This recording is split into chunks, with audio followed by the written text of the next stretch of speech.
The Great Hall of the Galactic Council stretched across 3 kilometers of polished crystal. 12 different alien species sat in their assigned sections, each representing billions of beings across thousands of worlds. The air hummed with translation devices as dozens of languages mixed into one unified discussion. Today, they were talking about humans. Admiral Zeftalar stood at the center podium, his forearms gesturing as he spoke.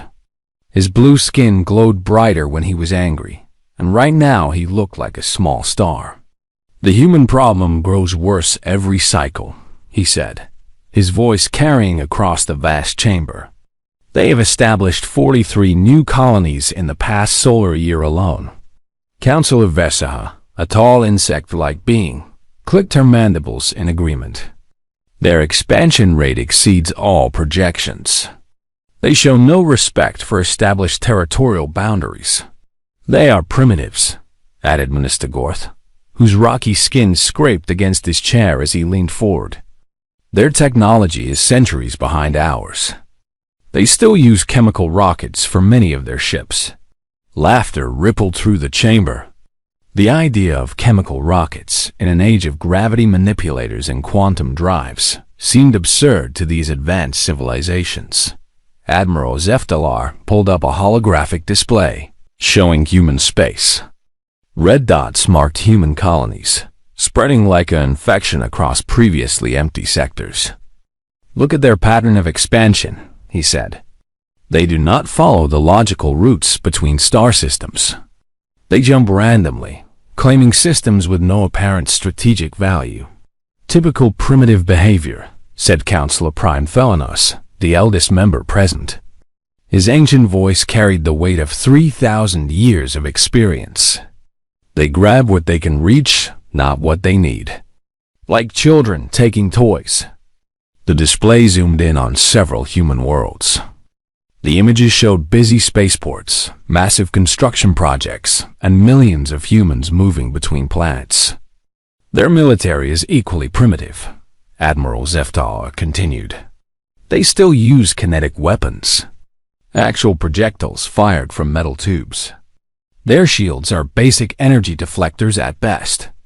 Minister Vort, speaking through her species' natural telepathic translator, added her thoughts to the discussion. "Our intelligence reports show they have no unified command structure. Each human world operates independently. They would crumble under coordinated pressure." "Then why do we tolerate this expansion?" demanded Councillor Zektar. His serpentine form coiled tighter as he spoke. "Every system they claim is one less for our member species to colonize." Admiral Zeftalar's skin flared brighter blue. "Exactly my point, honored Councillor. The humans have become bold because we have shown them no consequences. They see our patience as weakness." He gestured to another hologram showing massive galactic council fleets. Thousands of sleek ships arranged in perfect formations, their hulls gleaming with advanced technology. "One demonstration of our superior power would end this problem permanently.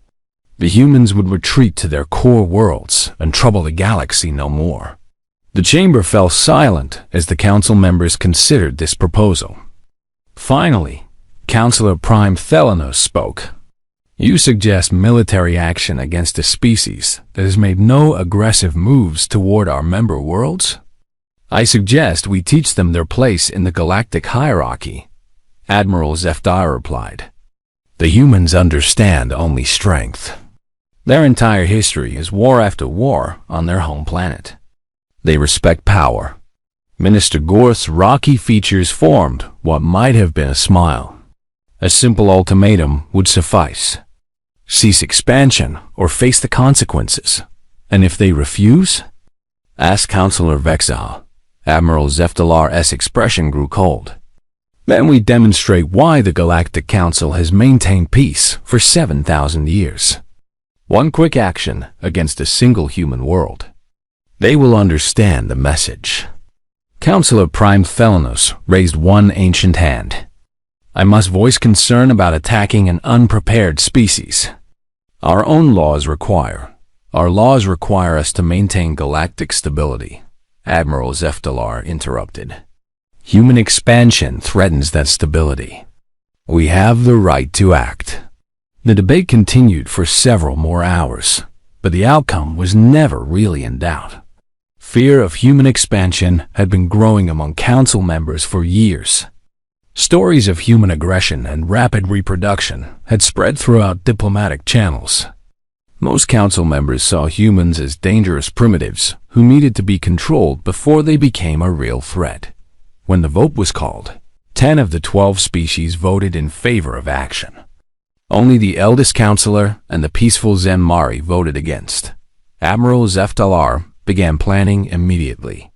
He would take the first battle fleet to the human frontier world of New Geneva. The planet had nearly 2 million human colonists and served as a major hub for their expansion into the sector. It would make a perfect example. The fleet would number 10,000 ships, enough to blockade the entire system and prevent any escape. The humans would see the massive armada and understand they had no choice but to surrender. How many casualties do you expect? Asked Minister Vord as the council session ended. Admiral Zeftalar's forearms moved in the gesture his species used for confident dismissal. None among our forces. Perhaps a few thousand humans if they are foolish enough to resist. But I doubt they will try. Humans may be aggressive toward each other, but they know when they are outmatched. 3 days later, the largest military fleet in Galactic Council history departed for human space. Admiral Zeftalar stood on the bridge of his flagship, the Eternal Glory, watching stars streak past as they entered hyperspace dock behind him. His aide reviewed the intelligence reports one final time.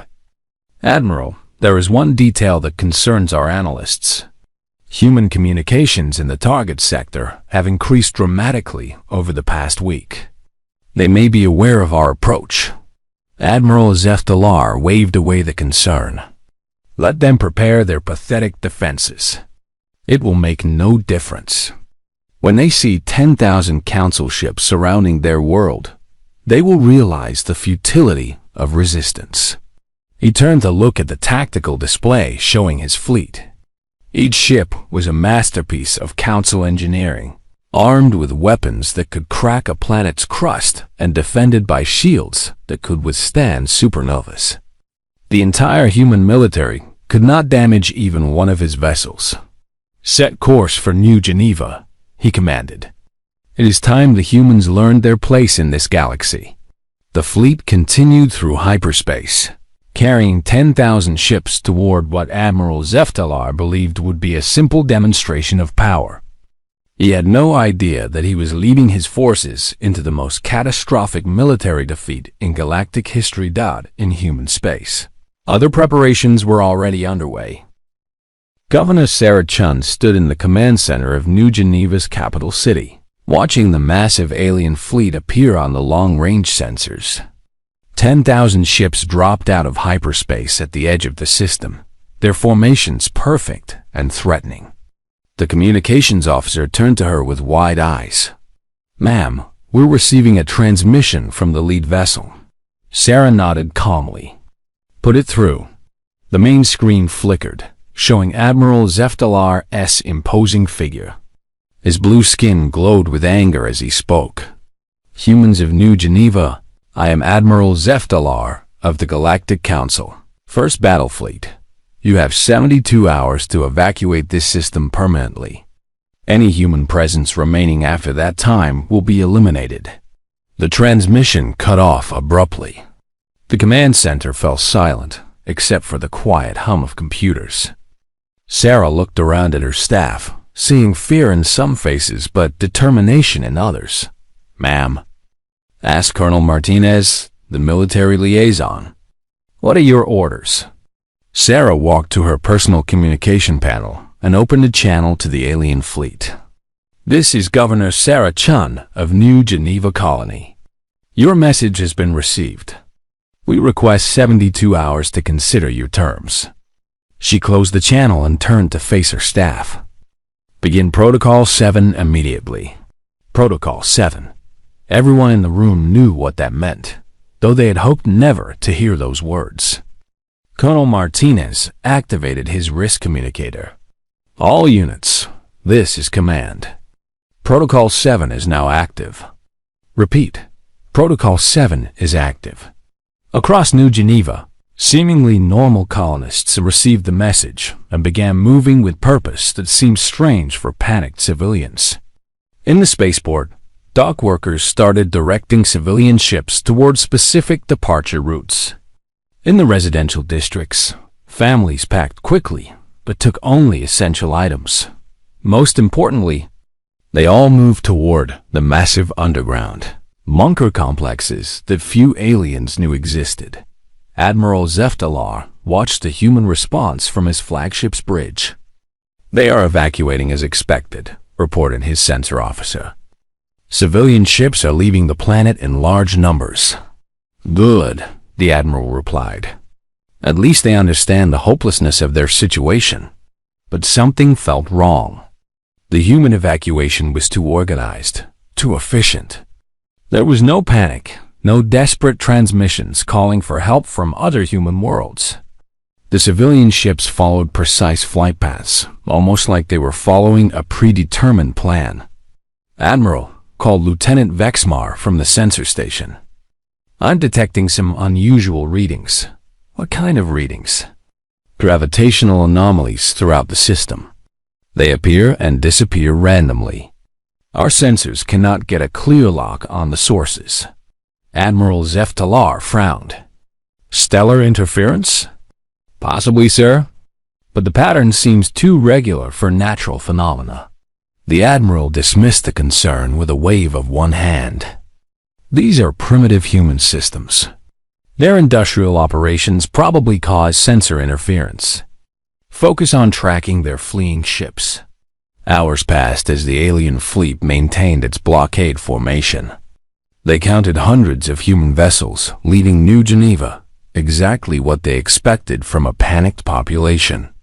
The aliens began to relax, confident that their show of force was working perfectly. On the third day, several alien commanders noticed something odd.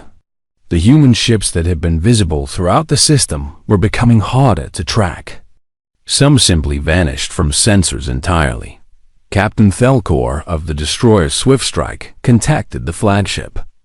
"Admiral, we've lost contact with 17 human vessels that were within our sensor range." "Explain," Admiral Zeftalar demanded. "They simply disappeared, sir. One moment they were on our screens, the next they were gone. No hyperspace signatures, no debris, nothing. Equipment malfunction? We've run full diagnostics twice, sir. All systems are functioning normally." Similar reports came in from other ships throughout the fleet. Human vessels were vanishing without explanation. The aliens began to worry that their sensors were being jammed by some unknown human technology. Lieutenant Commander Gorthan, studying the tactical display, noticed another disturbing pattern. "Admiral, the humans appear to be clearing specific regions of space." "What do you mean?" "Look at these flight paths." Gorthan highlighted the routes taken by departing human ships. "They are not simply fleeing randomly. They are moving away from us, but also away from certain empty areas of space." Admiral Zeftalar studied the display. The pattern was clear once it was pointed out. Human ships were avoiding large volumes of apparently empty space, as if something dangerous was there. "Sir," called the communications officer, "we're receiving a transmission from the planet." Governor Sarah Chun appeared on the screen again. She looked as calm as she had 3 days earlier, showing no sign of fear or stress. Behind her, the command center appeared normal, not like a facility under siege. "Admiral Zeftalar," she said politely, "your 72-hour deadline has expired. I have considered your terms carefully." The alien commander leaned forward, expecting surrender. The human response would be broadcast throughout the galaxy as proof of council authority.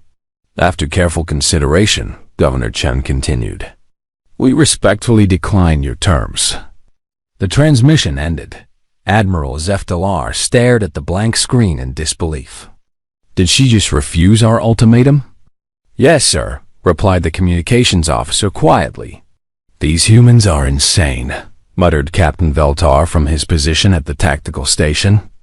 Do they not understand what our fleet can do to their world? Before Admiral Zeftalar could respond, alarms began blaring throughout the flagship. The sensor officer's voice rose in panic. Sir, massive energy signatures appearing throughout the system. From where? Everywhere, sir. The gravitational anomalies we detected are resolving into solid contacts. The main display showed the tactical situation, and Admiral Zeftalar felt his blood turn cold. Around his fleet, space itself seemed to be rippling and bending. The empty areas that human ships had carefully avoided were no longer empty. One by one, massive objects were appearing out of nothing.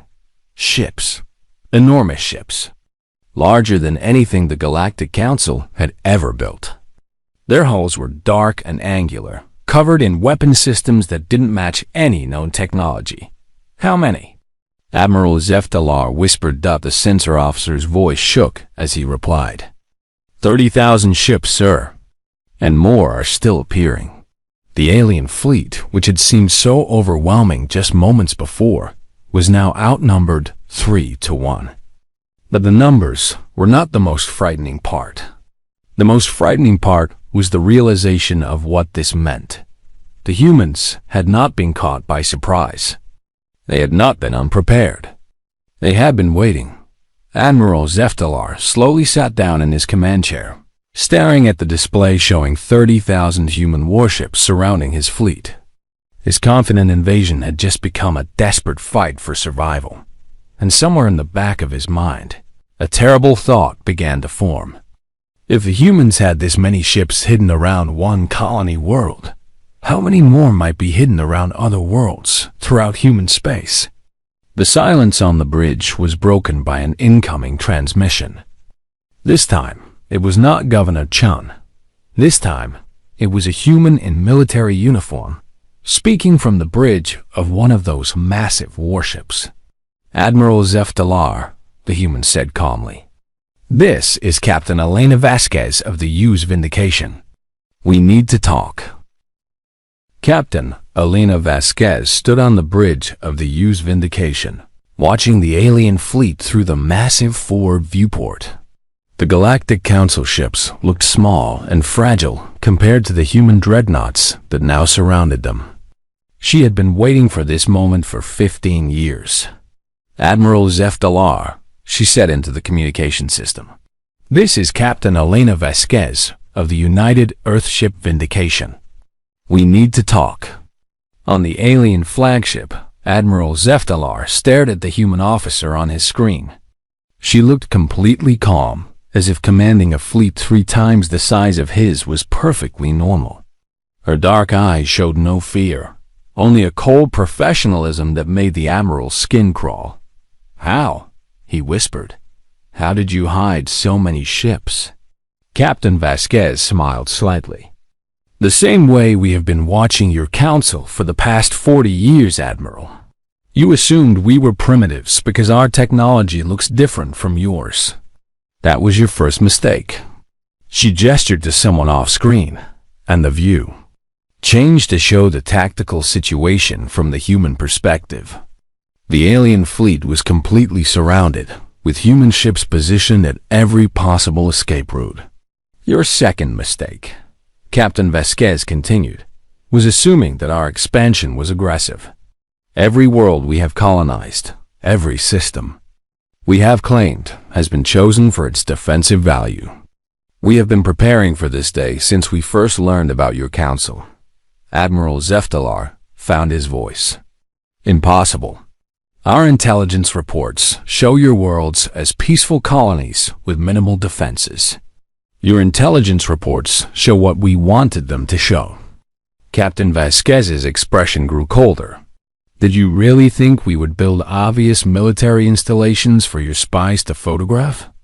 Every human world you think is defenseless is actually a fortress. Every civilian ship you dismissed is actually a warship in disguise. The Admiral's aide whispered urgently in his ear. Sir, our deep scans of the human vessels are showing massive power signatures. Their weapon systems are unlike anything in our databases. Captain Vasquez seemed to hear the whispered comment. Your scans are correct, Admiral. Our weapons are different because we developed our technology along different paths. While your species focused on energy manipulation, we perfected kinetic warfare. While you built individual powerful ships, we developed coordinated fleet tactics. She paused, letting that information sink in. But the most important difference is this. Your species have enjoyed peace for thousands of years. We humans have never stopped preparing for war. Admiral Zeftalar straightened in his chair, trying to regain his authority. Captain, you are outnumbered by a coalition of 12 advanced species. Even if your fleet defeats mine, the full power of the Galactic Council will fall upon your worlds. Will it? Captain Vasquez asked. Tell me, Admiral, how many council fleets are currently protecting your home worlds? The question hit Admiral Zeftalar like a physical blow. He had brought the first battle fleet, the largest and most powerful force the Council could assemble. Most member worlds had contributed their best ships to this operation, leaving their own systems with minimal defenses. Captain Vasquez continued speaking as if she could read his thoughts. Right now, human fleets are positioned outside every major Council world. We have been watching, waiting, preparing. Your attack on New Geneva was not a surprise, Admiral. It was an invitation. The bridge of the alien flagship fell silent. Every officer stared at the human captain in growing horror as they realized the true scope of their situation. You wanted to demonstrate Council power to teach us our place in the galaxy, Captain Vasquez said. Instead, you have given us the perfect opportunity to demonstrate human power to teach the Council its place. Admiral Zeftalar struggled to maintain his composure. What do you want? What I want is irrelevant. What humanity requires is simple. The immediate withdrawal of all Council forces from human space, formal recognition of human territorial claims, and a mutual non-aggression agreement.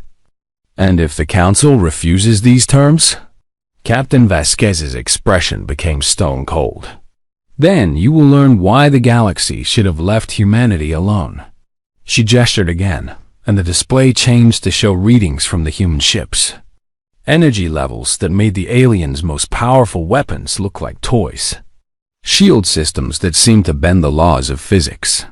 Most terrifying of all, each human ship carried thousands of smaller vessels that their sensors could barely detect. Your energy weapons will be useless against our reactive armor, Captain Vasquez explained calmly. Our kinetic weapons will punch through your shields like paper. Your ships are designed for long-range combat between individual vessels. Ours are designed for close-range swarm tactics. She leaned forward slightly, but none of that matters as much as this simple fact. Every human in this fleet has trained their entire life for war. We do not fight for conquest or glory. We fight for survival, and we are very, very good at it. Admiral Zeftalar looked around his bridge at officers who had lived their entire lives in peace. None of them had ever experienced real combat. Their weapons were designed to intimidate, not to actually fight against an enemy that would fight back. You have 1 hour to contact your superiors, Captain Vasquez said. Explain to them that their demonstration of power has backfired completely. The primitive humans they wanted to intimidate are actually the most dangerous military force in the galaxy. And if my superiors order me to attack? Captain Vasquez's smile was cold and predatory. Then, you will discover exactly how dangerous we really are. The transmission ended, leaving the alien bridge in shocked silence. Admiral Zeftalar stared at the blank screen, his mind struggling to process what had just happened. The easy victory he had expected had become a nightmare scenario where his fleet was trapped and helpless. "Sir," whispered his communications officer, "what are your orders?" Admiral Zeftalar had no good options. He could try to fight and watch his fleet get destroyed by an enemy they were not equipped to face. He could try to retreat and spend the rest of his life explaining how he had led the greatest council fleet in history into a trap. Or he could contact the council and hope they could find a diplomatic solution. He looked at the tactical display, showing 30,000 human warships surrounding his forces. Each ship was a testament to humanity's ability to plan, prepare, and hide their true capabilities for decades. "Open a channel to Council headquarters," he said quietly. "Priority, Alpha transmission. Tell them we have made contact with human military forces, and the situation is more complicated than we anticipated." As his communications officer worked frantically to establish the connection, Admiral Zeftalar continued staring at the human fleet. For the first time in his long military career, he was beginning to understand what real fear felt like. On the human flagship, Captain Vasquez watched the alien fleet with professional interest. The aliens had 1 hour to make their choice. She hoped they would choose wisely. If they chose poorly, the galaxy was about to learn that humanity's reputation for aggression was not exaggerated. It was understated. The hour passed slowly aboard the alien flagship. Admiral Zeftalar paced his bridge while waiting for orders from the Galactic Council. His communications officer worked frantically to maintain contact across the vast distances of space, but the signals were taking time to reach the Council homeworlds. Finally, the response came. Council Prime Felonus appeared on the main screen, his ancient features grave with concern. "Admiral, your report is disturbing. However, the Council cannot allow itself to appear weak before a primitive species. You have authorization to withdraw, but only after demonstrating our technological superiority." Admiral Zeftalar felt his heart sink. "Honored Prime, I must respectfully suggest that engagement would be inadvisable. The human fleet significantly outnumbers our forces. Numbers are irrelevant when we possess superior technology," replied the Council Prime. "Fire a warning shot at their largest vessel. Show them the power of our quantum torpedoes. When they see what our weapons can do, they will reconsider their position."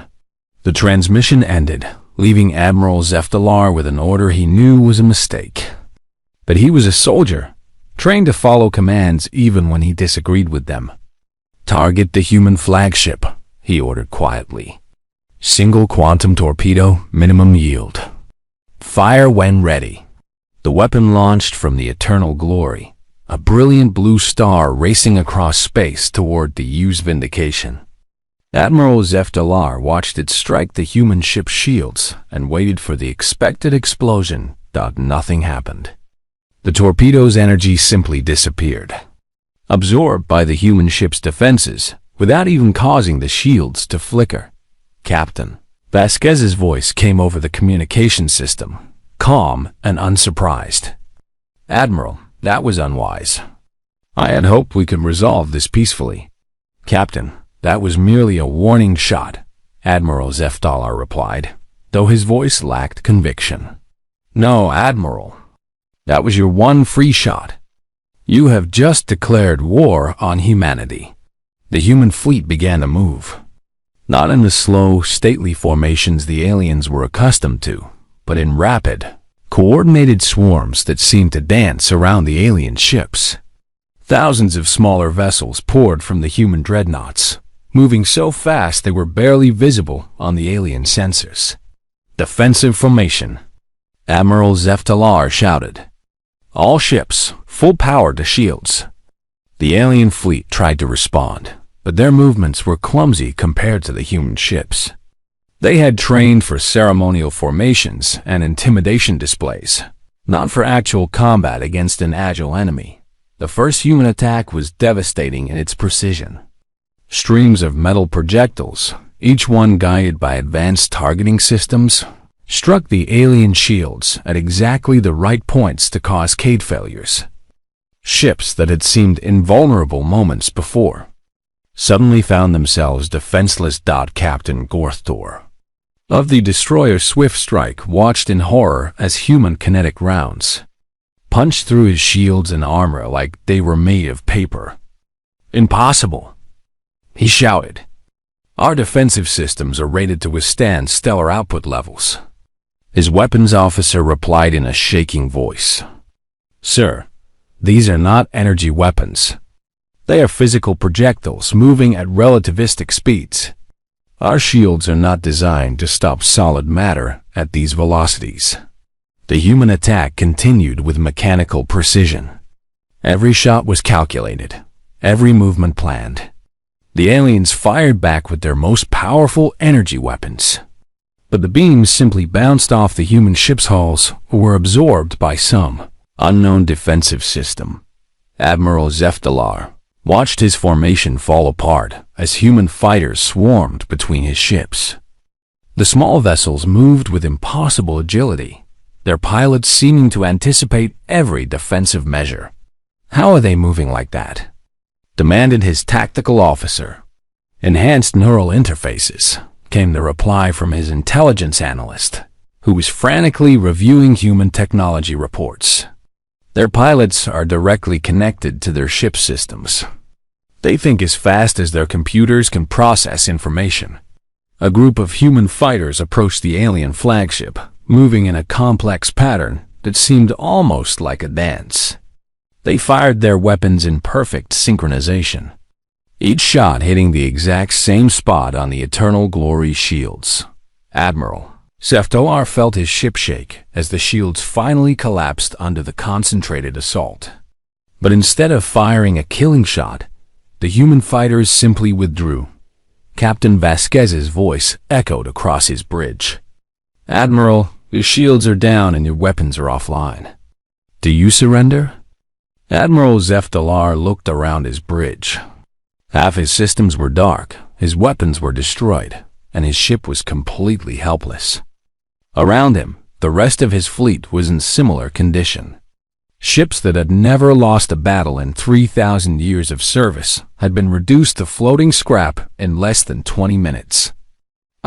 He stammered, trying to find words for something he had never expected to experience. "Admiral," Captain Vasquez said gently, "your crews fought bravely, but they were not prepared for this kind of warfare. Our weapons were specifically designed to counter your technology. Our tactics were developed to exploit your formation strategies. We have been studying your military doctrine for 40 years. The alien commander slowly sat down in his damaged command chair. "You planned this entire engagement." "Every detail," Captain Vasquez confirmed. "We knew that eventually, some council member would decide humans needed to be taught a lesson. We prepared for that day." Admiral Zeftalar looked at his tactical display, which showed the complete destruction of his fleet's combat capability. Not a single human ship had been seriously damaged, while every alien vessel was either disabled or destroyed. "What do you intend to do with us?" he asked. "That depends on you, Admiral. If you order your surviving ships to withdraw immediately, your crews will be allowed to return home safely. If you attempt to continue this battle, we will be forced to protect ourselves." The alien commander understood the implications. The humans could have destroyed his entire fleet in the first few minutes of combat. Instead, they had surgically disabled each ship, demonstrating their complete superiority while minimizing casualties. "You could have killed us all," he said quietly. "Yes," Captain Vasquez replied. "But we prefer not to kill unless we must. We are not the mindless aggressors your council believes us to be. We are simply very good at defending ourselves." Admiral Zeftalar made his decision. "All ships, this is the Admiral. Withdraw to minimum safe distance and prepare for emergency hyperspace jump. Do not attempt to re-engage the human forces." As the battered alien fleet limped away from the battle zone, Admiral Zeftalar opened a private channel to Captain Vasquez. "Captain, may I ask you one question?" Of course. If we had not fired that first shot, would you have let us leave peacefully? Captain Vasquez was quiet for a moment before responding. Yes, Admiral. Despite what your council believes about human nature, we do not seek war. We simply refuse to be victims. The alien fleet jumped to hyperspace, carrying the survivors of the most devastating military defeat in galactic history. Behind them, the human fleet began returning to their concealment positions around New Geneva. Captain Vasquez stood alone on her bridge, looking out at the stars. The battle had been won, but she knew this was only the beginning. When word of this defeat reached the Galactic Council, they would have to decide whether to accept humanity as equals, or face the consequences of underestimating them again. She hoped they would choose wisely, for everyone's sake. The Great Hall of the Galactic Council had never been so quiet. 12 species that had ruled the galaxy for thousands of years sat in stunned silence as Admiral Zeftalar finished his report. His blue skin was pale, almost gray, as he described the complete destruction of the first battle fleet. 10,000 ships, whispered Counselor Vexaha, her mandibles clicking nervously. How is it possible? The humans were prepared, Admiral Zeftalar replied. They have been watching us for decades, learning our tactics, developing weapons specifically designed to counter our technology. Council Prime Thelanus leaned forward in his ancient chair. You said they outnumbered you 3-1. Where did those ships come from? They were hidden throughout the system using some form of advanced cloaking technology. Our sensors detected gravitational anomalies, but we dismissed them as natural phenomena.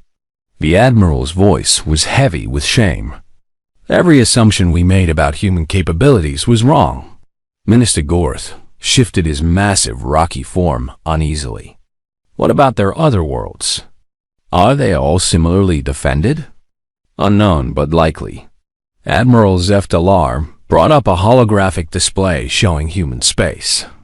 If they had 30,000 ships protecting one frontier colony, their core worlds could have millions of hidden vessels. The chamber erupted in panicked conversations. Representatives began calculating the military forces they would need to counter such a threat, but the numbers were terrifying. If every human world was as heavily defended as New Geneva, the combined fleets of all 12 Council species would be outnumbered 100-1. Counselor, Prime Thelanus raised his hand for silence. What are the humans demanding? Formal recognition of their territorial claims, withdrawal of all Council forces from human space, and a non-aggression agreement, Admiral Zeftalar reported. They also want to establish embassies on our worlds. Embassies? Minister Vort's telepathic voice carried undertones of fear. They want to place their agents directly in our capitals? Before anyone could answer, the Chamber's communication system activated. Honored Council members, said the operator, we have an incoming transmission from human space. The sender identifies himself as Ambassador Marcus Cross. The main display showed a middle-aged human man in formal diplomatic attire. He stood in what appeared to be the bridge of a human ship, though it was unlike any vessel design in the Council's databases. Behind him, other humans worked at stations that hummed with advanced technology. Honored members of the Galactic Council, Ambassador Cross said with perfect politeness. I am Marcus Cross, speaking on behalf of the United Terran Alliance. I come to discuss the terms for peace between our civilizations. Counselor Prime Thelanus found his voice. Ambassador Cross, the Council is prepared to discuss a ceasefire, but we cannot simply accept human territorial claims without proper negotiation. Ambassador Cross smiled slightly. I appreciate your position, Honored Prime, but I fear there has been a misunderstanding. I am not here to negotiate. I am here to inform you of the new reality. He gestured to someone off-screen, and the display split to show dozens of different star systems. In each one, massive human fleets were visible, positioned near major Council worlds. As we speak, Ambassador Cross continued, human naval forces are stationed outside every significant council system. These fleets have been in position for several years, waiting for the day when diplomacy became necessary. The council members stared in horror at the images. Councillor Ziktar's serpentine form coiled tighter as he recognized his home system among the displayed locations. This is an invasion force. No, Councillor, Ambassador Cross replied calmly. This is a deterrent force. We have no interest in conquering your worlds or ruling over other species. We simply want to ensure that what happened at New Geneva never happens again. Minister Gorth leaned forward aggressively. You threaten our worlds and speak of peace. This is madness. Ambassador Cross's expression became more serious. Minister, with respect, your fleet attacked our colony without provocation. You came to our home with weapons drawn, intending to force us to abandon worlds we have peacefully settled. We responded to aggression with strength. Councillor Prime Thelanos struggled to maintain diplomatic composure. Ambassador, surely you understand that the Council cannot appear weak before its member species. If we simply accept human demands, it will encourage other aggressive races to challenge our authority.